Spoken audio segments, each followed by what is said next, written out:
Oh, tapi kalau ketemu Volkanovski masih megang Volkanovski Masih daripada Volkanovski, ya. Diego Lopez loh. Lu megang Volkanovski Ya, dong. mungkin gue ada personalnya juga kali ya, karena ya lebih kenal Volkanovski lah daripada Diego Lopez. Iya. Gue besar bersama Volkanovski gitu. Ya dari dia punya rambut ya, sampai botak sekarang ya. Dari Iya, dulu iya, dia iya. tuh dimusuhin sama fanbase MMA karena dia ngalahin Holloway sampai 3 kali. Iya, Dulu iya, tuh iya. orang benci banget sama Volkanovski, padahal ya cuma karena dia ngalahin fan favorit. Kayak inilah Topuria dibenci karena dia ngalahin Volkanovski, ngalahin Holloway. Iya, iya. Tapi ujung-ujungnya kita bakal mencintai karena emang sebagus Iya. itu gitu. Iya. Itu yang menarik dari MMA sih. Kalau gue sih pasti biasanya tuh awalnya benci dulu. Iya. Selamat tahun baru teman-teman yang menanyakan dari kemarin podcast UFC mana? Podcast UFC tenang, kita belum bungkus di tahun 2025. Tapi memang sponsor belum ada. Jadi buat sponsor-sponsor. Seram banget awal tahun bahasanya. Iya, langsung ya. Dia kan banyak yang ragu-ragu podcast UFC pada nanyain. Kan episode terakhir kita banyak banget yang komen jangan bungkus bang, soalnya gue informasi UFC temen ngobrolnya cuma di podcast ini doang. Nggak ada yang bahas, belum ada. Iya, nggak ada ya podcast gini ya. Nggak ada, di cuma YouTube ya. Kita doang paling serius bang, garap ada studionya. Benar. Iya, walaupun ada sedikit logo-logo berbeda ya. Nanti soalnya mau dipakai juga buat bahas basket juga. Ya namanya Buat nyari cari sponsor sponsor nih ya, ya, buat bener. nyari sponsor. Bukan ancang-ancang bungkus itu bang. Iya. Oh bukan, kalau bungkus gua ganti basket semua nih poster-poster, tapi tetap ada karena memang akhirnya studio ini mau gua jadiin studio khusus olahraga. Yoi. Lu Oh, bisa benar. sepak bola nggak? Mau bahas STY bisa? STY? Gak berani bang.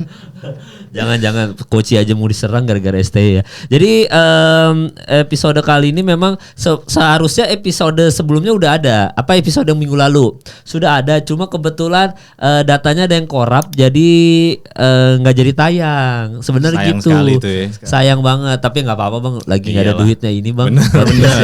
Benar Jadi itu terus ya. nggak ada ini, kita nggak ada apa namanya Nggak keterikatan, ada. nggak ada Bener. harus. Kalau dulu kan seminggu harus 4 gitu. Kalau sekarang mah santai aja. Yang penting nothing tulus. Yoi. Insya Allah Bismillahirrahmanirrahim 2025 ada duitnya. Amin. Betul. Bismillah ya. Yang Ada penting sponsor. happy aja kita ya. Ada Bener. produk.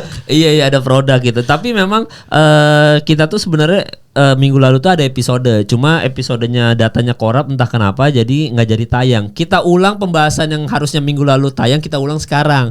Bedanya nggak ada G. Jadi jingle kita buka ke Bang M. Jangan asu. Itu paling sulit anjing. Ya tapi G lagi persiapan syuting film karena memang G ini aslinya emang sibuk sih.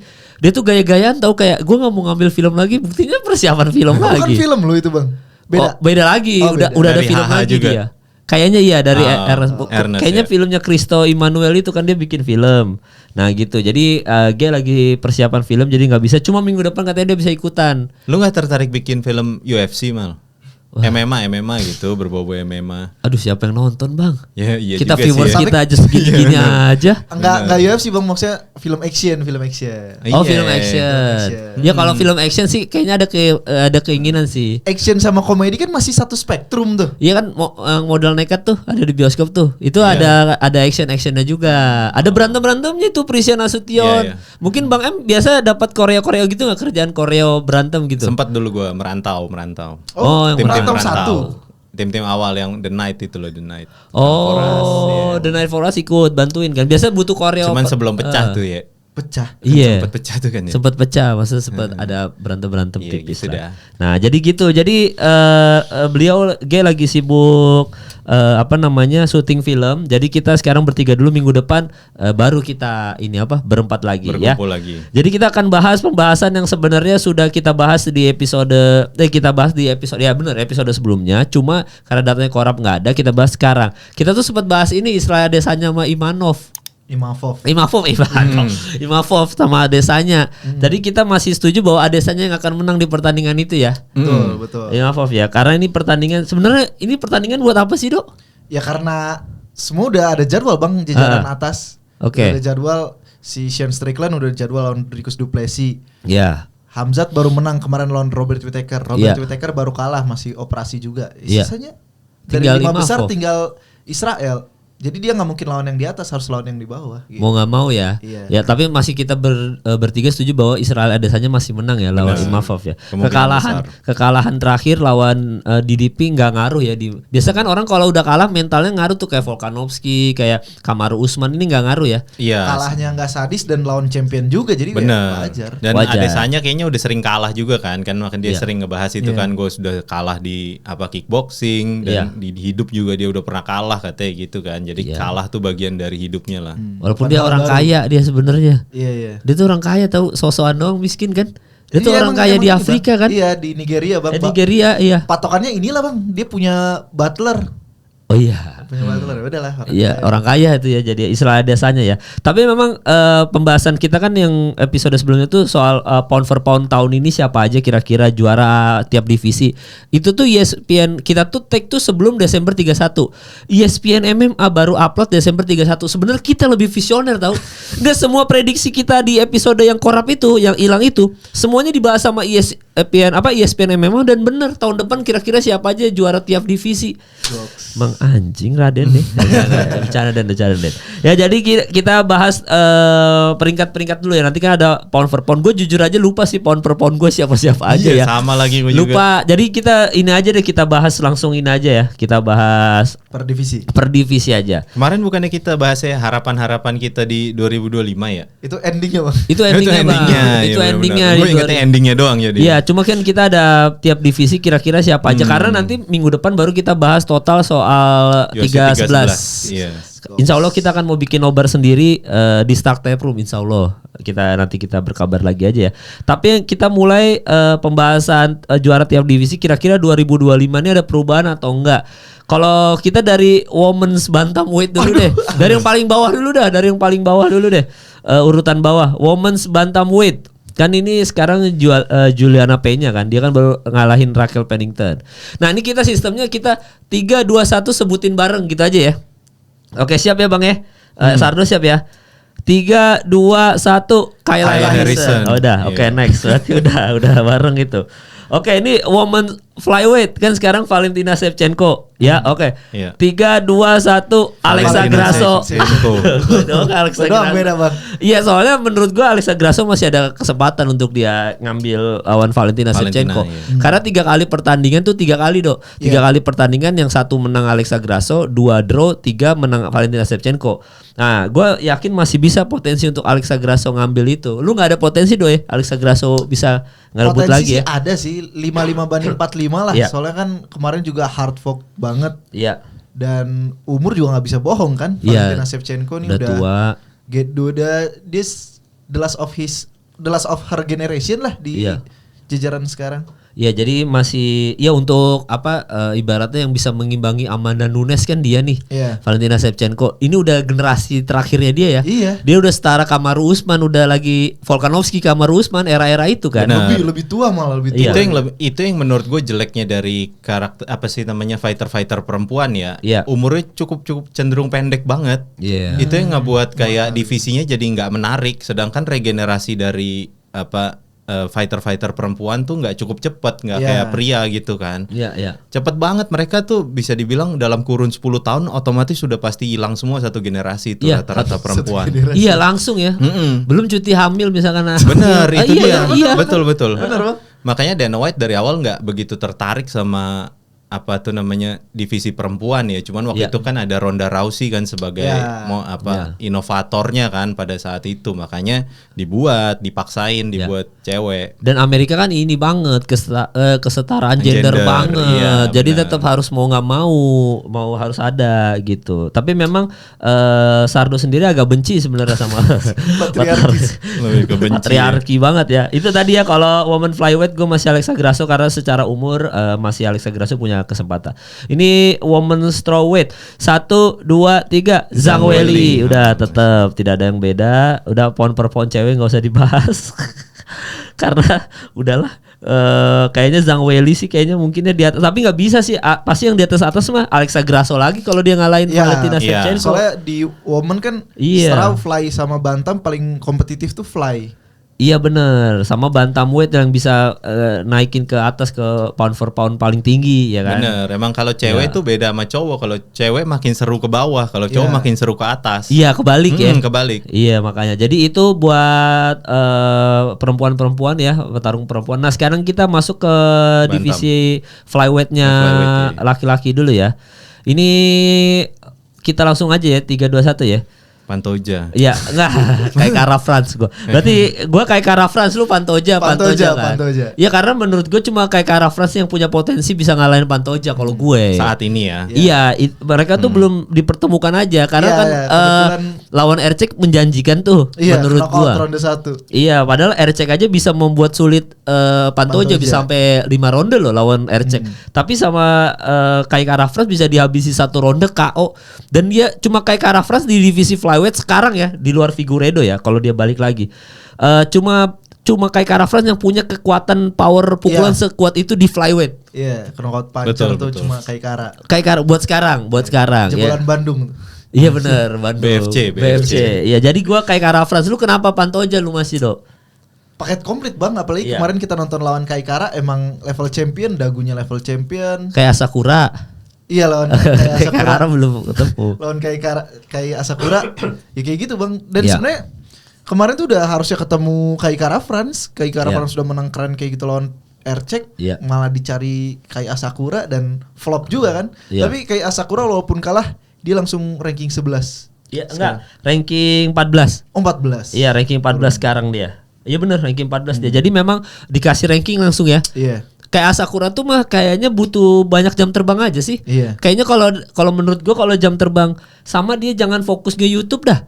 Dia fokus berantem aja bener dah. Bener. Kalau dia fokus berantem sama perbanyak berantem lawan peringkat atas sebelum Pantoja. Misalkan dia ketemu Royval dulu, ketemu sama si siapa? Tatsuro Taira bang pasti pecah Nah. dibikin di Jepang gitu di Tokyo Dome. Tatsuro Taira versus Kai Asakura. Main event. Pecah Iya, itu ya. pecah pasti. Iya, jadi menurut gua Asakura ketemu kayak Royval dulu, ketemu kayak Moreno, kayak gitu-gitu aja dulu. Amir Albazi kalau masih mau. Iya. Udah bisa gitu. Kalau lu kenapa Pantoja, Bang? Gue sih Pantoja ngingetin gue sama Demetrius Johnson sama Jose Aldo lah. Mirip-mirip begitu yang kayak dia tuh kayaknya agak lama lah 1-2 tahun ke depan dia masih agak megang di divisinya. Kayaknya dia Oke. punya karakter yang mendominasi lah di divisinya. Oke, jadi makanya masih Pantoja ya. Iya, karena di divisi kecil tuh kayaknya kalau lu sejago itu tuh gampang untuk mendominasi gitu. Oke. Tapi kalau di 2025 mungkin nggak kalau Pantoja naik ke Bantam? Harusnya begitu menurut Dapat gua. nggak? Kalau dia udah habisin Kalau semua udah kan? kalau Kai Kara sampai kalah udah bersih tuh 10. Iya. Jajaran 10 besar semua udah dibantai semua sama dia. Heeh. Udah nggak ada arti lagi dia ngapain di flyweight. Dia sampai call out Demetrius Johnson kan saking udah kehabisan lawan. Iya, Sampai iya. nyari orang di Jepang kan saking Iya. kehabisan lawan. Cuman Iya, iya. kenapa dia belum ada narasi double champ mungkin karena Bantam juga kompetitif kali ya. Iya sih. Lagi Iya, serem-seremnya Bantam. Iya lagi wah bahaya banget. Iya ada Umar Merab, Sean O'Malley, Corey Sanhagen, Iya. Song Yadong, Henry Cejudo. Iya. Ah, Belum kelar semua nih kan. Davison Figueiredo. Baru-baru ini nanti Fight Night Februari Cejudo lawan Song Yadong. Iya. Saking padatnya jadwal Bantam gitu. Jadi Benar. memang Paling kompetitif. cuma memang kalau menurut lu pribadi, menurut lu berdua deh, 2025 ada nggak kemungkinan Pantoja langsung mau kejar Bantam? Kalau dia udah ngalahin kayak Kara France gitu. Kan ada kabar Davison Figueiredo pengen turun tuh ke bawah. Oh, iya. Mungkin itu dulu ketemu. Ketemu Figueiredo Iya. dulu ya. Dari situ baru bisa. Iya. Kalaupun Figueiredo ternyata menang lawan Pantoja, mungkin Figueiredonya yang double champ ya.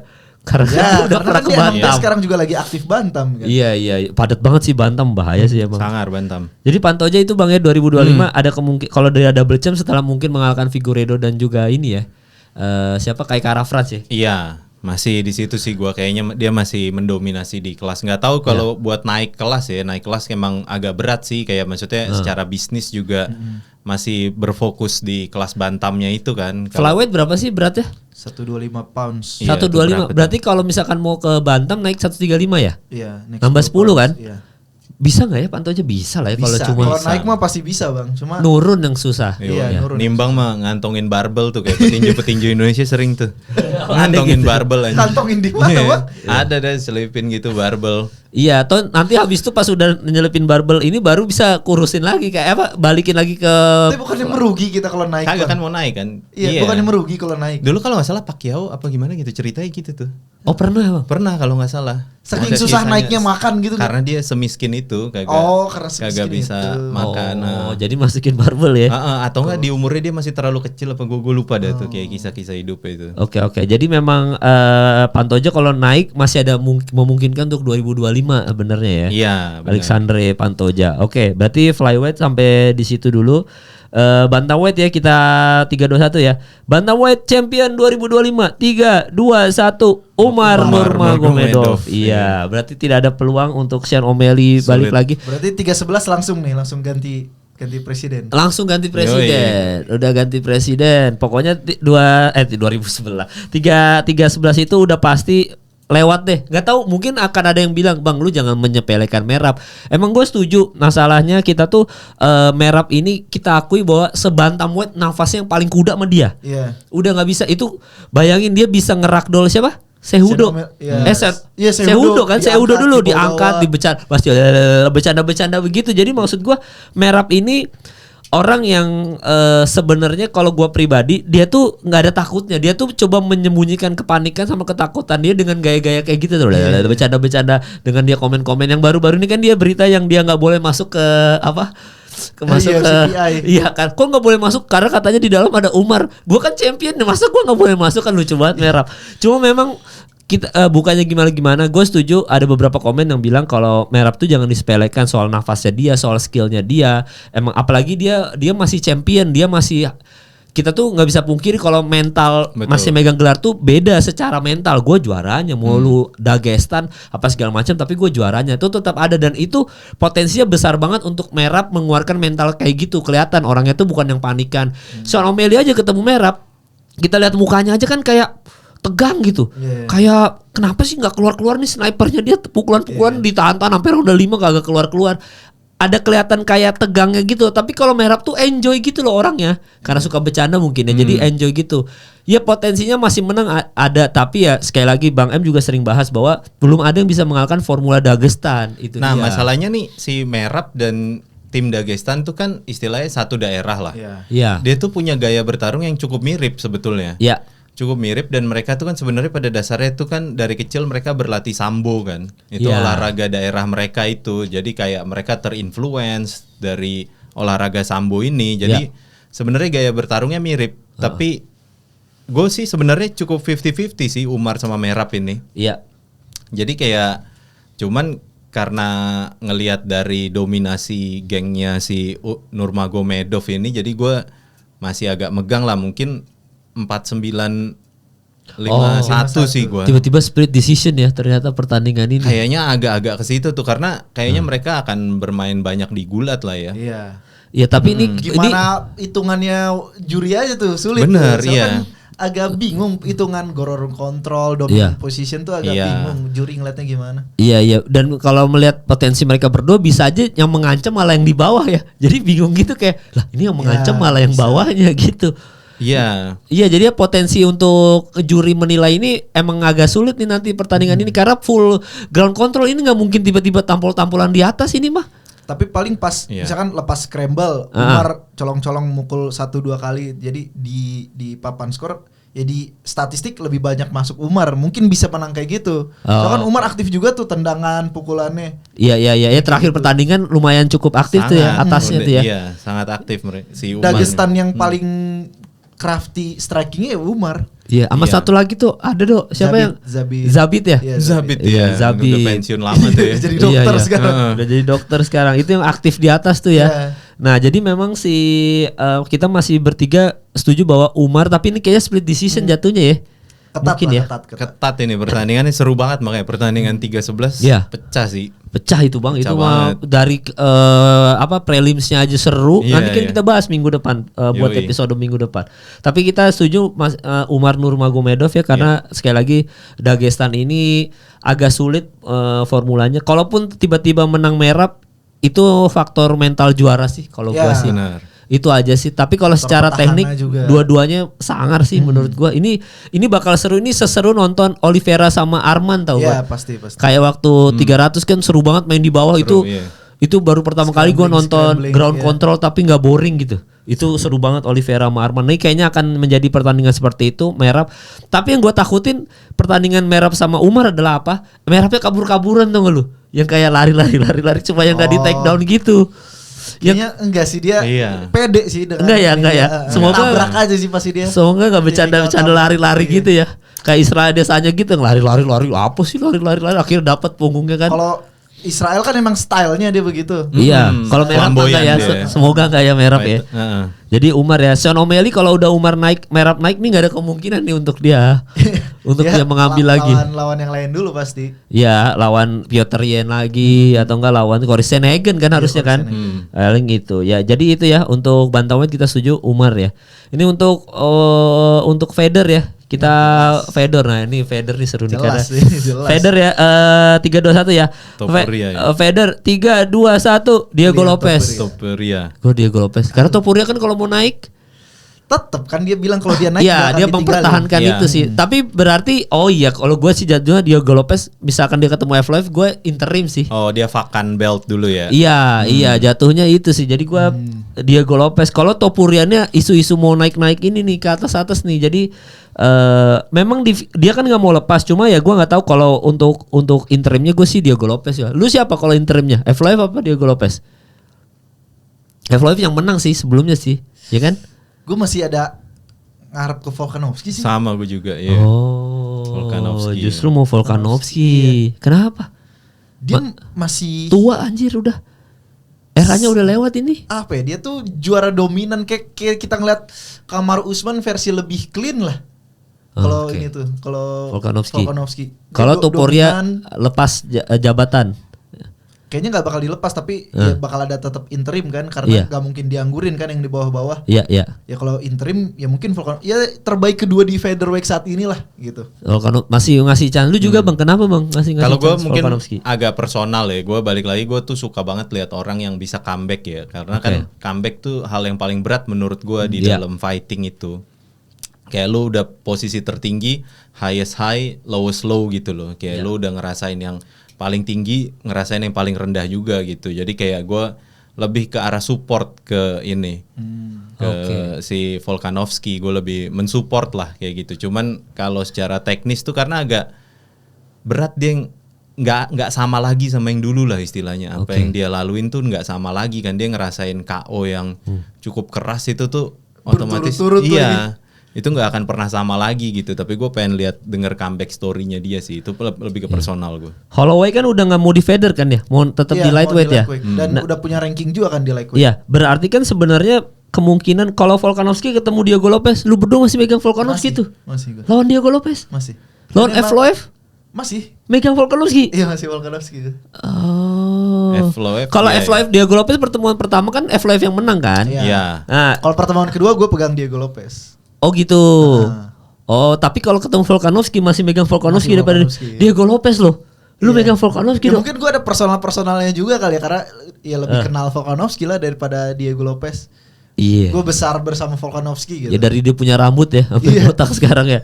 Dari Iya, dulu iya, dia iya. tuh dimusuhin sama fanbase MMA karena dia ngalahin Holloway sampai 3 kali. Iya, Dulu iya, tuh iya. orang benci banget sama Volkanovski padahal ya cuma karena dia ngalahin fan favorit. Kayak inilah Topuria dibenci karena dia ngalahin Volkanovski, ngalahin Holloway. Iya. Tapi ujung-ujungnya kita bakal mencintai karena emang sebagus itu gitu. Iya. Itu yang menarik dari MMA sih. Kalau gue sih pasti biasanya tuh awalnya benci dulu. Iya. Dulu pertama benci banget sama Conor McGregor. Sama. Parah.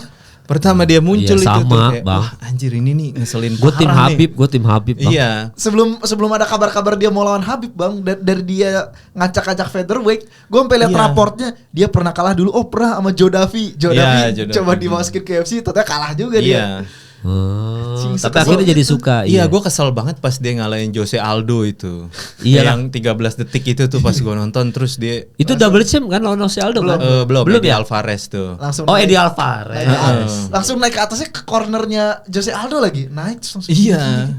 Jose Aldo kan dikentutin kan mukanya. Iya, Kayak iya, gitu-gitu kayak ngeselin parah sih awalnya, cuman lama-lama tuh justru gue suka dia setelah dia kalah dari si Nate Diaz. Kayak gitu, dia masih apa ya, nge-backup kata-katanya tuh. Jadi proses sukanya gitu. Jadi awalnya enak kalau kesel dulu, tapi nanti proses jadi suka gitu. Iya. Iya sama kayak yang benci-benci Nurmagomedov klan ini apa? Klan Nurmagomedov ada Bang yang benci-benci Bang. Lama-lama suka lu bener sama Nurmagomedov family lu, hati-hati lu. Sama Dagestani ini semua ini pasti pada suka lu, hati-hati lu. Makanya itu memang Volkanovski ini ya gue sih kembali lagi ya, Volkanovski menurut gue eranya udah selesai aja sih. Dia kan seangkatan Kamaru Usman, Israel Adesanya. Dan mereka ini udah, ini era. Nah ini makanya kita bahas juga di episode-episode sebelumnya bahwa 2025 ini adalah era regenerasi. Benar. Jadi semuanya juaranya tuh regenerasi, udah yang angkatan lama, Israel Adesanya, Kamaru Usman udah lewat ini. Iya. Iya, jadi memang 2025 nih buat yang baru ngefans sama UFC, baru nonton UFC, kayaknya nih momen yang pas karena juaranya baru semua, fresh. Jadi bisa milih jagoan. Wah, gue Topuria nih, nah lihat perkembangannya Topuria gimana gitu-gitu.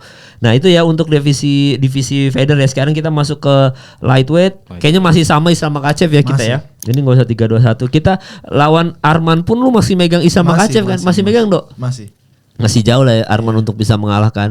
Walaupun Arman udah latihan sama yang ngalahin Islam Makhachev, tapi udah nggak aktif lagi ya. Orang yang ngalahin Islam Makhachev beres menang lawan Islam 6 losing streak sampai pensiun. Iya makanya. Jadi nggak masuk hitungan ya. Hidupnya dipakai. Jadi masih Islam Makhachev. Lu juga Bang ya. Maksudnya Arman udah nggak megang ya? Iya itu balik lagi, Arman tuh kan style-nya agak mirip-mirip Eropa Timur juga, yang style sambo juga itu. Itu makanya Kaus Cassius. Iya itu di tahun ini tuh kayaknya emang udah ketemu style MMA tuh begitu, harusnya lebih dominan ke gulat daripada ke striking. Kayak gitu, striking tuh cuman bumbu dari gulatnya itu sendiri kayak gitu. Tapi tetap utamanya gulat ya. Iya, akhirnya Brazilian Jiu-Jitsu juga nggak seberpengaruh itu kayak gitu. Maksudnya kalau Brazilian Jiu-Jitsu kan kayak kemarin kita lihat si keluarga Gracie itu siapa? Ini Kron bahwa evolusi, bahwa pull guard terus habis itu leg lock itu nggak begitu efektif lagi di UFC saat ini. Kalaupun lu mau pakai gulat tuh pakai sambo, di mana lu nyerang ke setiap sendi dari kaki, terus manjat ke apa dengkul, manjat ke pinggang, manjat ke apa bahu kayak gitu-gitu. Jadi semua jadi pada akhirnya jadi agak sama di UFC nih gaya bertarungnya. Bedanya apa sih Bang signifikannya BJJ sama sambo ini? Sambo itu yang gue bilang tadi, kalau dia tuh lebih gimana ya? Kalau BJJ tuh pada dasarnya tuh lu harus position over submission. Lu harus kuasai posisinya dulu, baru lu kejar submissionnya. Kalau sambo dan maksudnya gulat tuh biasanya dia gerakannya lebih ke manjat ya.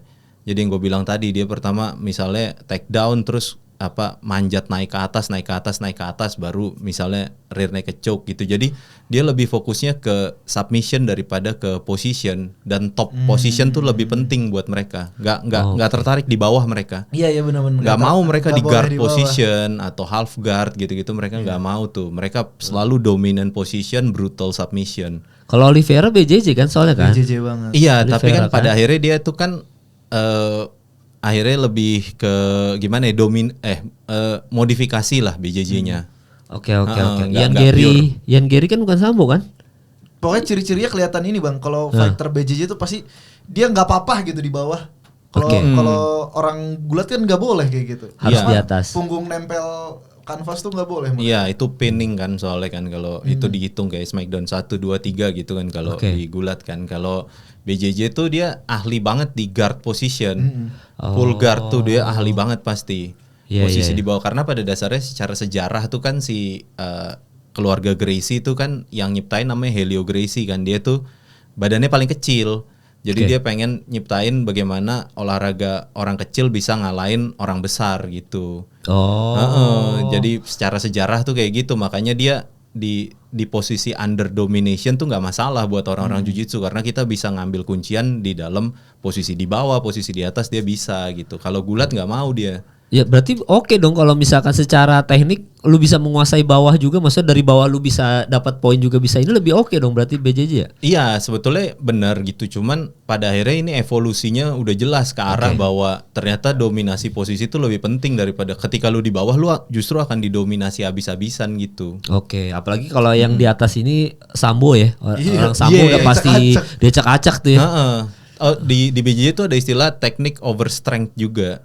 Tapi ternyata strength tuh udah seimbang sama teknik. Kalau sekarang ya gue bisa lihat kayak udah harus dicampur teknik dan strength tuh udah harus jadi satu, udah nggak bisa dipisah-pisah. Teknik over strength untuk strength yang nggak punya teknik, tapi kalau si bener, punya teknik juga ya sulit lah. Sulit. Teknik over teknik and strength nggak bisa. Iya benar. Tapi memang kadang-kadang BJJ ini secara look lebih enak dilihat ya. Kalau BJJ smooth. Iya. BJJ itu harus smooth banget gaya mainnya, smooth. Kalau gulat kan udah tak gitu ngunci kan. Kalau BJJ kayak lebih gulik-gulik gitu kan. Iya, kalau gulat istilahnya chain, makanya kan lebih merantai gitu. Lebih ngunci. Iya. Jadi gitu. Jadi masih Islam Makhachev. Cuma ini Holloway 2025 nggak akan ada kemungkinan mau bersinar nih di lightweight nih, enggak lah ya. Kita lihat aja apa manajernya matchmakingnya gimana di lightweight. Ya mungkin dia ngincar kalau interim, kalau Islam Makhachev naik atau kan turun. Kalau interim sebenarnya bukan target sih bang, soalnya nggak selalu ada bang interim. Iya itu. sih sebenarnya. Atau ada sih ini tuh di lightweight gue rasa Conor McGregor. Dia mau lawan Logan Paul di India bang anjing. Iya aneh banget. Tapi ya udah berarti Max Holloway nggak 2025 ya standar aja lah ya, nggak akan ada yang spektakuler. Oliveira juga 2025 udah nggak ada. Sulit selama juaranya masih Islam Makhachev sulit. Berat banget. Ya pound for a reason lah. Iya benar. Jadi masih Islam Makhachev kita semua ya. Untuk welter, nah ini welter 321 nih. Welter 321 Shavkat Rakhmonov. Iya, gua Shavkat. Lu masih Belal ya? Gua Shavkat gua. Kenapa Belal lu? Setelah pertandingan kemarin lawan Ian Gary dia nggak sedominan itu. Shavkat Rakhmonov ya. Iya, tapi katanya lagi cedera dia, Rakhmonov juga. Cedera mulu lawan si Stephen Thompson cedera. Iya, lawan ini cedera, tapi memang iya sih sebenarnya kalau dari di atas kertas, kalau kita lihat pertandingan kemarin masih Belal ya, apalagi Belal kembali lagi Belal kan Dagestan ya.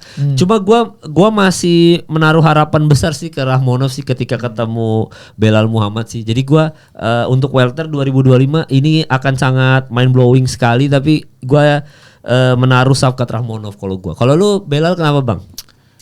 Ya itu sama sih kayak pas kemarin lihat Shavkat masih biasa aja ya. Kalaupun cedera ya karena gaya mainnya itu. Maksudnya kalau kita bandingin sama si Belal. Kamzat juga kan kayak dia cedera tapi masih bisa ngotot begitulah. Iya. Kemarin tuh maksudnya dia ya nggak bisa, kalau dia ngomong gitu ya mungkin agak susah dinilai, tapi tetap sih kelihatan bahwa dia manusia biasa istilahnya kayak gitu. Beda sama Kamzat lah kalau gue ngeliatnya gitu. Kalau sangar-sangaran istilahnya. Iya jadi lu masih megang Belal, apalagi Belal yang megang gelar juara lagi. Iya masih mungkin bahwa dia dikalahkan lah istilahnya. Karena dan yang lainnya tuh maksudnya di divisi ini kayaknya nggak ada yang bisa ngalahin si Belal. Iya apalagi Belal waktu ketemu Leon habis banget tuh Leon Edwards ya. Hancur-hancuran itu diacak-acak sama Belal Muhammad kayak bercandaan sampai gitu. Ada yang Tombstone lu tuh Tombstone. Untung leher si Leon juga leher fighter anjing, kalau enggak patah itu.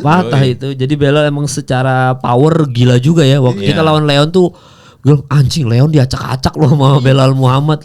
Tapi Belal itu sebenarnya lu udah prediksi dari lama ya kalau lu megang Belal Muhammad di kelas welter ini sebenarnya ya. Karena dia gak dapet kans buat ini aja di lirik promotor aja. Sekali dilirik dapat kesempatan langsung juara. Tapi sekali lagi Rakhmonov itu undefeated for a reason bro. Lo harus hati-hati bro. Sama si Buckley sih kemungkinan juga dia punya potensi itu ya di tahun ini ya. Itu yang bahaya tuh 2025 nih tahunnya ya, Jokin Buckley loh. Buckley tuh wah mungkin ya. Dia udah ngalahin orang-orang ini loh. Maksudnya yang penting-penting, maksud Wonder Boy terus yang terakhir orang tua semua bang. Iya. Kuda hitamnya lah dia menurut gua. Kuda hitam. Dia salah satu contoh dari sekian banyak contoh inilah fighter yang memilih kelas beratnya dengan tepat. Kan dari di middle kan 04, pindah ke welter 50 langsung. Momentumnya juga lagi bagus kan. Buckley itu lagi bagus tuh, gue yakin Buckley ini bahaya nih. Cuma kalau dari lu kalau ketemu JDM sama Rakhmonov lu megang siapa?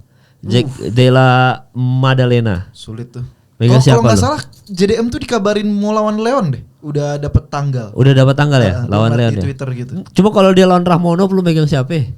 Masih Rakhmonov sih. Masih Rakhmonov. Lu bang? Kalau JDM ini juga lumayan diomongin nih Bang tahun ini Bang. Tahun 2024. Waktu lawan Gilbert Burns Ya itu itu strikingnya bener. gokil Dia banget. ngalahinnya Gilbert Burns kan. Kayak Gila maksudnya itu kan style-nya kan style mirip-mirip kayak si Rahmonov lah istilahnya. Iya hampir mirip ya. Ada striking grapplingnya kan ke sana kan. Iya. Makanya ya dia juga punya potensi sih, yakin gua. Iya banyak yang banyak banget Potensial. yang menjagokan JDM loh di welter ini entah kenapa strikingnya gitu. tajam banget bang.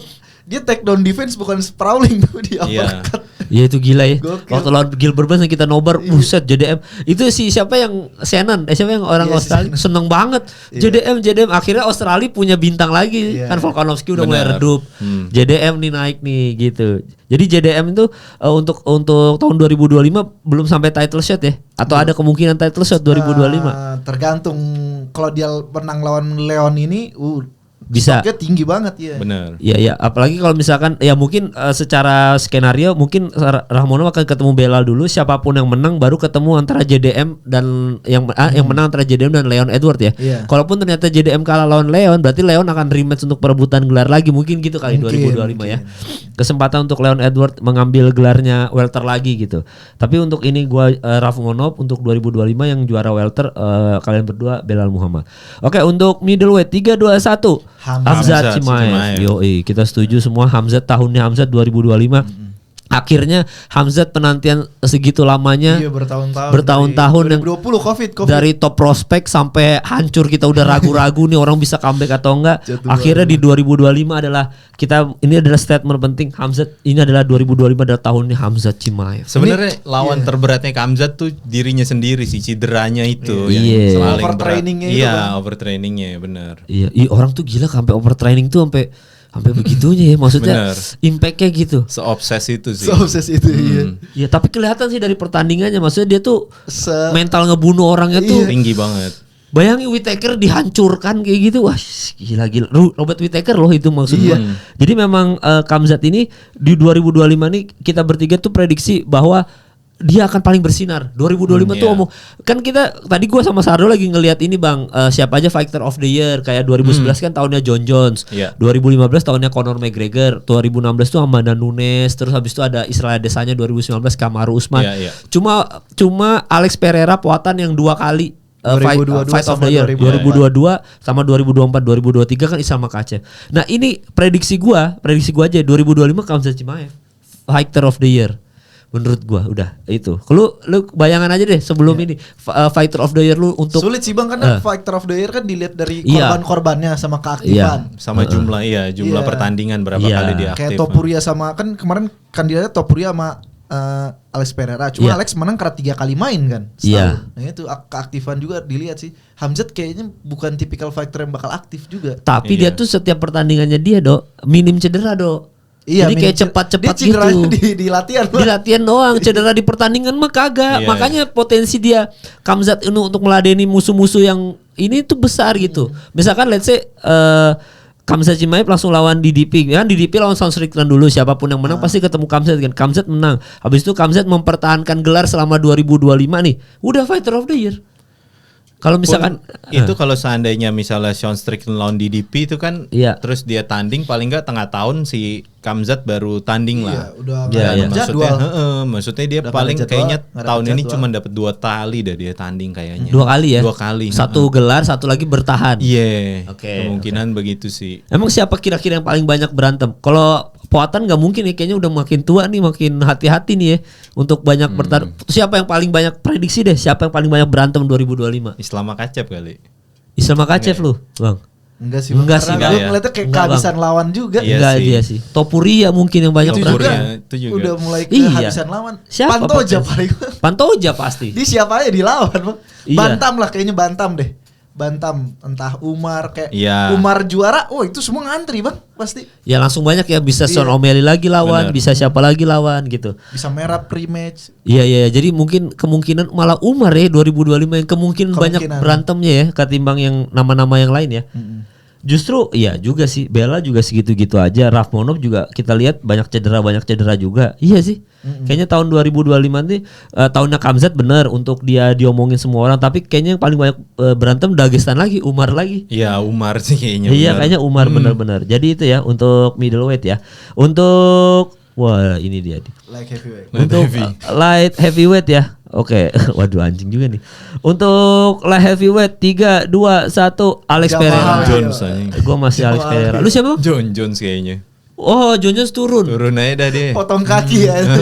Oh, kenapa Bang kok tiba-tiba lu John Jones turun Bang? Bukannya tetap heavyweight terus retire udah?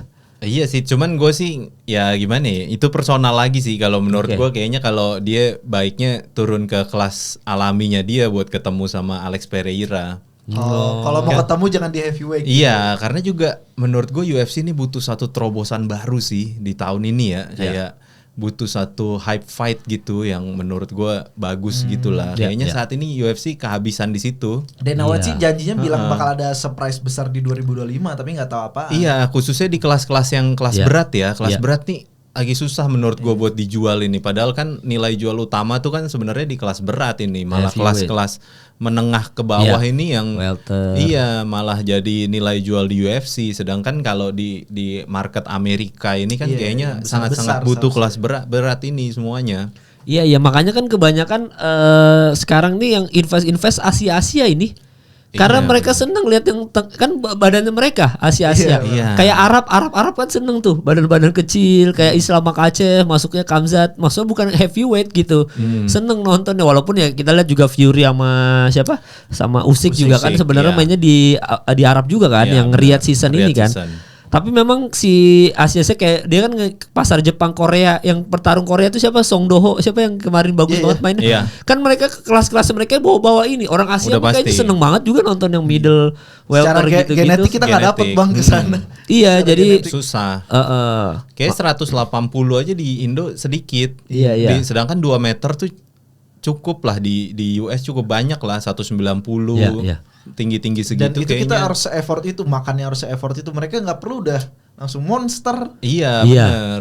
Ya tapi kalau lu sendiri lu lebih senang nonton heavyweight atau kelas-kelas yang middle, welter gitu-gitu? Aduh, gua lebih suka yang di bawah sih Bang. Nah iya berarti karena sama kayak gua. Lebih lama dan J kayak nggak nonton freak show gitu. Iya. Gua juga lebih senang. Mungkin karena ini juga kali ya apa konsumsi kita waktu kecil. Kita kan waktu kecil nonton film-film Mandarin, film-film Jackie Chan gitu. Iya jadi lihat yang lincah-lincah. Iya. Ya gue juga itu sih Bang. Kalau lu Bang? Gue kelas berat selalu. Gue ininya tuh di kelas berat kayaknya di awal-awal. Oh Amerika juga lu Bang. Kayak nonton Smackdown aja gue nontonnya Rob Van Dam, Rey Mysterio. Iya nggak nonton Big Show, kita nggak nonton Brock Lesnar gitu. Iya. Gue suka yang badannya tuh wah ini kayak bukan orang dah. Gue suka tuh ngeliat yang kayak gitu tuh. Iya.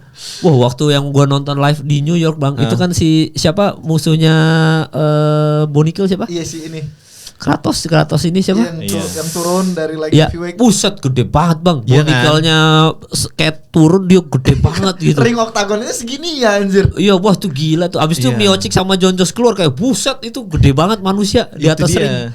Gue suka banget kayak ngeliat Brock Lesnar terus kayak si siapa Alistair Overeem yang kayak Alistair Overeem kan pas dia flexing di itu kan si Ariane Celeste tuh sampai ada tuh videonya kaget parah gitu. Iya. Makanya dia ini juga kan jalan-jalan di Jepang juga. Iya. Pada anjingnya iya di Jepang bukan? Tuh pasti kan gitu pada gitu-gitu. Tapi gue emang suka. Nah gue tuh sama Sardo tuh kayaknya matain Asia banget Bang. Nontonnya tuh kelas makanya ekspansinya UFC ini kebanyakan mulai ke Asia ini. Karena mungkin ya itu heavyweight ya mulai terbatas. Dia mungkin kan Jepang dia ngapain dia ngasih Asakura card title shot kalau dia nggak ngincer warga Jepang nonton mereka. Iya benar. Ya kan orang Korea dikasih tuh yang Song Do-ho apa itu dikasih ternyata ininya Korean Zombie kan? Iya karena emang industri MMA di Korea lagi naik banget. Lagi naik banget. Kan dia nggak mungkin kelas heavyweight mereka. Nggak mungkin udah Arab ini kan mulai masuk sukanya nonton ya nggak tahu kalau Arab ya.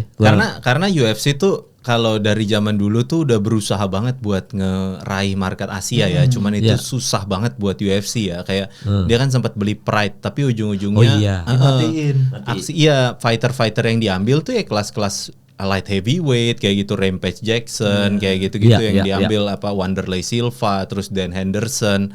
Itu yang diambil dan dipakai semua. Terus yang kelas-kelas bawah akhirnya nggak banyak dipakai. Akhirnya bikin lagi mereka sebelum Ryzen tuh ada namanya Dream kayak gitu-gitulah. Jadi ternyata akhirnya One Champion kan lumayan bersinar di Asia kan, karena market itu susah banget untuk UFC ngerahi market di Asia gitu. Kayaknya emang susah menguasai dominasi dunia gitu, kayak susah sih. Ya, tapi UFC ini ada potensi nih untuk ngambil kelas Asia. Bener. Iya kan, Usyk bayangin kelas petinju, gua nggak tahu ya di Asia itu Usyk sama ini siapa namanya, sama Fury ini diomongin sama orang ketimbang si Inoue. Siapa? Oh, Naoya Inoue, Monster. Inoue lebih itu kan diomongin di Asia kan, karena mereka perwakilan Asia. Kalau tinju tuh emang dari dulu kita kiblatnya heavyweight sih bang. Sebenarnya Muhammad Ali, Mike Tyson, Iya. kiblat tinju ya udah pasti heavyweight. Ada masa di mana manusia terkuat di dunia adalah juara heavyweight tinju, istilahnya kayak begitulah. Baddest man on planet sebenarnya. Baddest man on the planet, benar. Ini gua nggak tahu salah atau benar ya. Cuma kan waktu gua kan follow yang salah satu akun boxing dunia ini kan, dia tuh waktu itu sempat live yang Riyadh sebelum Usyk sama Fury ini berantem, dia sempat live Instagram gitu. Percaya nggak percaya, viewers UFC jauh lebih banyak ketimbang viewers live-nya si boxing akun boxing ini gitu. Padahal ini press con-nya Usyk sama Fury loh. Percaya sih bang? Iya. Percaya. UFC loh, maksudnya UFC tuh begitu Riyadh season dia live Instagram gitu, buset tuh viewers banyak banget. Pas gue liat yang boxing, anjing ini Usyk sama Fury lagi ngomong berdua gitu, nggak ada, nontonnya sedikit. Gue ngeliat boxing tuh lebih ke ini sih bang, kalau misalkan industri combat sport emang sekarang paling tinggi tuh paling puncak lagi dipegang UFC. Tapi kalau tinju tuh kasarnya gini, Usyk Fury penontonnya nggak nonton nggak banyak banget yang nonton, tapi Dana White pasti nonton. Karena ya udah tinju tuh udah semendarah daging gitu ke combat sports fan gitu. Tinju sih arahnya kalau menurut gue juga sekarang mungkin kalau jam tuh dia ke Rolex gitulah. Jadi itu kayak dia mengarahkan eksklusivitasnya tuh di tinju gitu. Jadi kalau si UFC dan MMA Casio lah bagaimana gitu ya kan. Merakyat bener. Jadi marketnya luas, tapi kalau tinju tuh kan selebriti dunia tuh pada datang dan mereka berlomba-lomba untuk datang di front row gitu. Kayak kemarin tuh si Jason Statham sama istrinya Rosie itu kan dijemput naik jet gitu-gitu loh. Jadi emang ini karena eventnya satu, mereka nggak continuity, nggak kayak UFC kan. Iya, bener, satu, bener. jadi mereka bener-bener nih quality nih, kayak ngasih tunjuk celebration. Iya bener. Jadi ini bener-bener kayak Rolex lah, maksudnya papan atas gitu, yang datang bukan kaleng-kaleng gitu. Iya ya, semoga nanti 2025 ada sponsor yang berangkatin kita berempat ya sama untuk yang Riyadh season, yang Arab pasti agenda Abu Dhabi. Itu kan deket sama kita. Ya enggak, UFC dong, UFC yang sono, yang Abu Dhabi atau yang Arab Saudi. Semoga kan deket soalnya kan dari kita. Emang Mola kah? Ya belum tahu bang, nanti bang Mola mah nggak tahu sekarang lagi sibuk apa mereka. Iya ya. Bingung. Padahal andalannya UFC nih ya. Iya, makanya kita lihat 2025 dia gimana nih. Kita bikin podcast golf aja apa? Aduh anjing. Atau NFL apa namanya? Yang tabrak-tabrakan American tuh. football. American football. Iya. Gue suka bang kalau NFL bang. Gue taunya Sena doang, Sena. Sena apa? Ini Ice Shield bang. Oh, Ice yang kayak komik si itu. Michael Jordan nih siapa namanya itu? Yang mana? NFL. Tom Brady. Iya, itu Tom paling Brady. Tenarnya ya. Iya, Tom Brady nonton di UFC New York, nonton. Iya, benar-benar. Itu ya, jadi kita udah ke live heavyweight tadi. Alex Pereira gue masih poatan ya, karena gue masih ngasih kesempatan buat poatan tahun ini. Mungkin poatan itu ini yang gue takutin juga di 2025. Poatan ini kan udah tua ya. Poatan sekali kalah di 2025 losing streak langsung nih. Kayaknya nih poatan ini. Kalau tua tuh sebenarnya nggak jadi masalah di kelas light heavyweight sama heavyweight. Itu tuh ada special treatment untuk orang 40 ke atas tuh masih bisa berkarir bang. Kayak Glover. Iya benar. Terus kayak Stipe. Kayak emang kelas orang tua, soalnya kalau kelas bawah kan itu tuh kita masih butuh speed, masih butuh teknik. Iya, gitu kalau kan. atas Kalau atas kan udah strength aja, sekali tampol kena mah udah tidur orang gitu. Jadi walaupun Alex Pereira kalah misalkan di 2025 di akhir kalah, nggak akan losing streak ya. Tergantung kalahnya kayak gimana. Iya, kalau kalahnya hancur losing streak sih, yakin. Oke itu. Nah ini terakhir kita kelas heavyweight 1, 2, 3 Aspinal.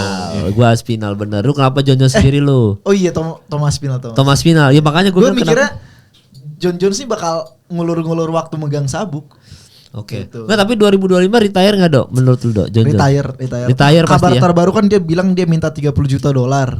Tapi nggak tahu nih masih. Itu uang retire tuh ya kayaknya ya? Iyalah uang retire. Iya ya, tapi gue yakin nih Jon Jones nih kalau retire pasti nanti ada berita bunuh orang, yakin gue. Di luar sana, iya.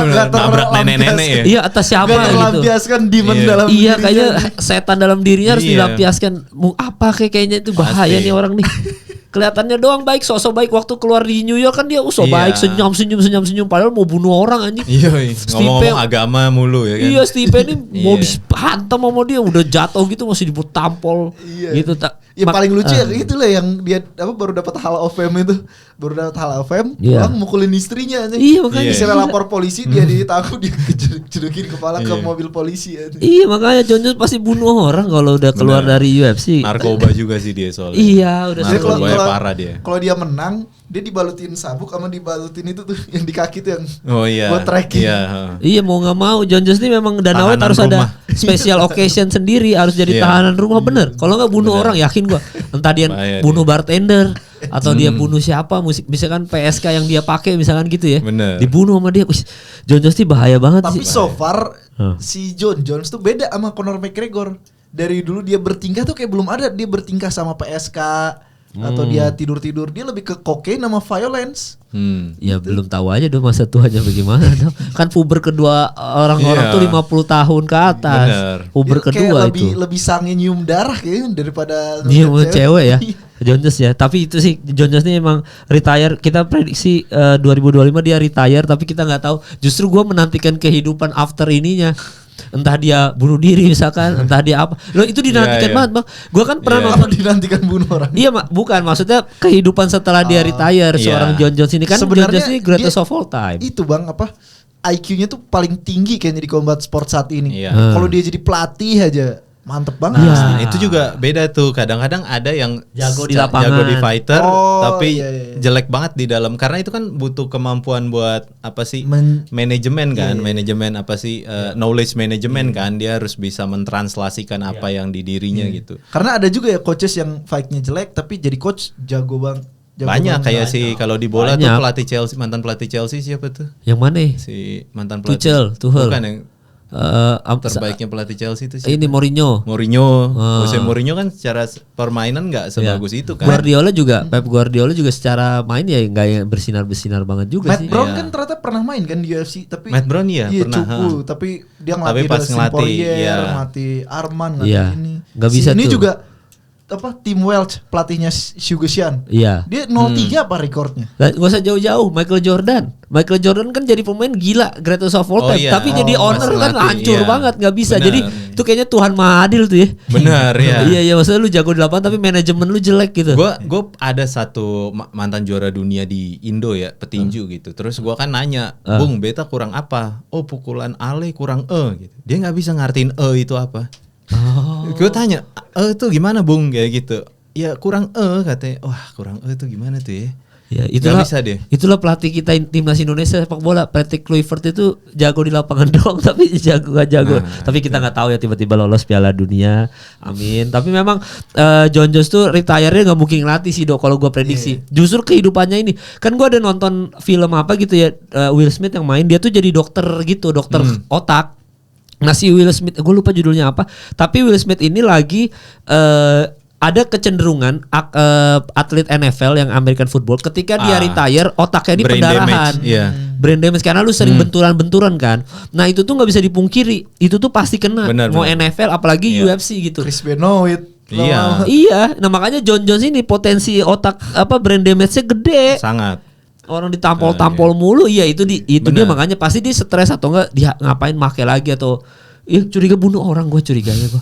Iya saking brain damage-nya udah parah. Iya. Gitu, makanya tuh kita tunggu aja kelanjutan hidupnya Jon Jones sih. Iya, kayak gitu. Biasanya tuh yang kayak gitu-gitu bisa tiba-tiba berita bunuh diri gitu loh.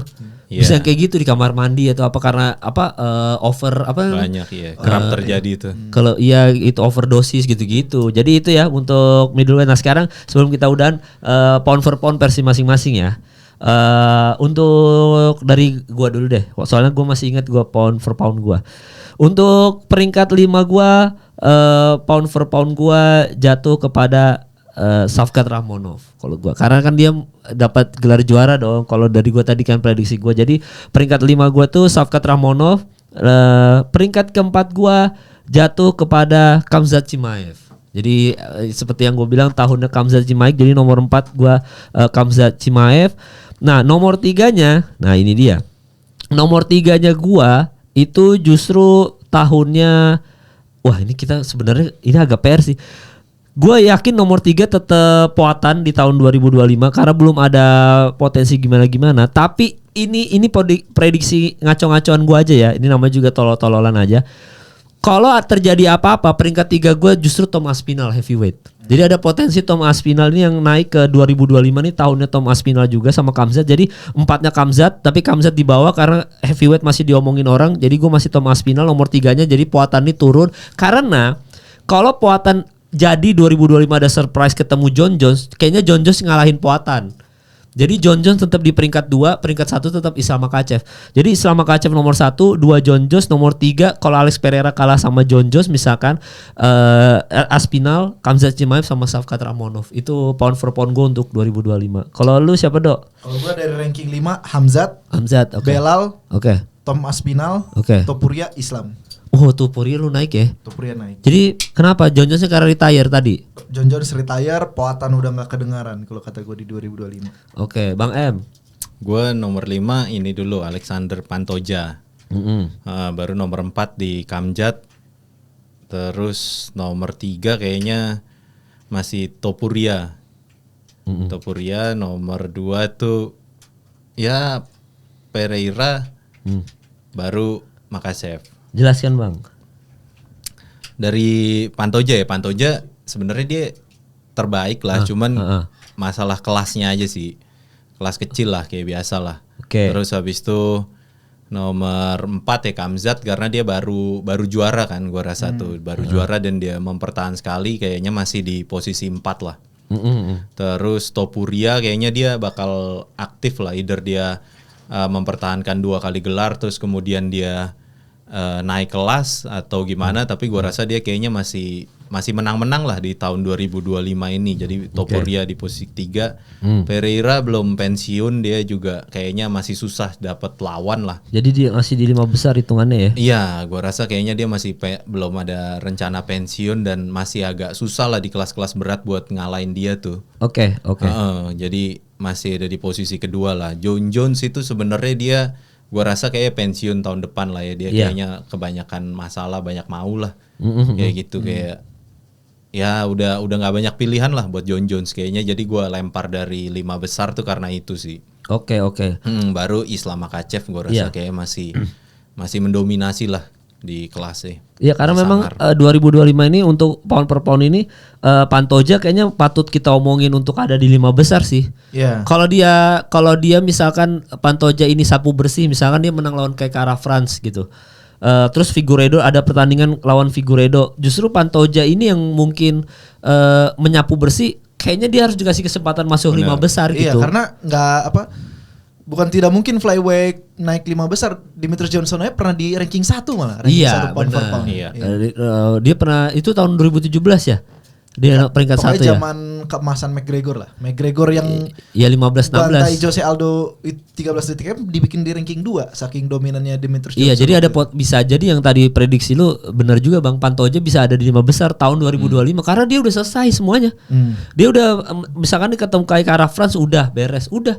Dia ketemu Figueiredo udah beres nanti. Ketemu siapa lagi dia kalau nggak naik ke bantam? Itu dia, cuman dia masalah di kelasnya itu. Kelas yang sangat-sangat susah untuk bisa dijadiin the greatest pound for pound kan, kayak susah. Iya, susah. Makanya dia harus ngalahin Mighty Mouse kalau nggak mau. Jadi dia kayak Miocic ketemu John Jones menyelesaikan itu. Jadi gua the greatest ininya flyweight-nya. Atau dia ngarahin Umar sih. Kalau dia ngalahin Umar nomor 1 langsung dia. nomor 1 lah kalau Pantoja ketemu. Makanya kan dia naik kelas terus ngalahin Umar, kayak dia langsung nomor 1 sih. Nomor 1. Fighter of the Year juga itu. Mau untuk 2025 gitu. Skenario terbaik tuh buat dia. Iya. Jadi ini buat kalian yang lagi nonton, silakan aja komen di bawah kira-kira apa-apa aja pound per pound versi kalian yang menang tiap divisi apa.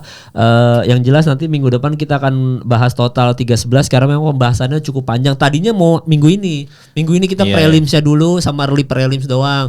Habis itu baru main eventnya karena itu panjang kan. Cuma ya mau nggak mau minggu depan harus kita jadiin satu aja semuanya. Karena udah langsung weekendnya ini kan udah langsung pertandingan.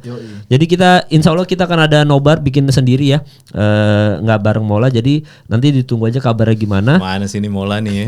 Ya tetap aja Bang, kita adain aja Bang. Kapan lagi nobar 311? Benar, itu Saking terlalu serunya seru. ini, Terlalu seru untuk itu. nonton di rumah. Iya, kalaupun nggak ada orang yang nonton, kita bertiga pun nonton aja gue rela kok. Iya, Gila, benar. mau Di nggak rumah mau. Bang kayak waktu tuh live nonton JK Bang. Iya, tapi nggak Yang cuma sebentar. ini kita harus nobar sih. Kalau ini nggak mungkin di rumah gitu. Live di ini lu aja. YouTube udah pernah Bang. YouTube yang jadi JK nge-live Saragi. gitu. Oh. Cuma 21.000 lumayan. Banyak view-nya banyak Bang. Oh, banyak banget yang nonton. Cuma memang ya keseruannya nggak seru kayak kita nonton langsung. Kok mungkin menurut gua mungkin kita bawa kamera aja ke sana. Iya, nobar sambil live maksudnya. Oh, mau kayak gitu. Ya itu Iya bagus nggak Bang. sih? Ide Iya bagus kan? tuh. Di Nanti deh. itu lu. Lu bisa nggak deh nyetingnya?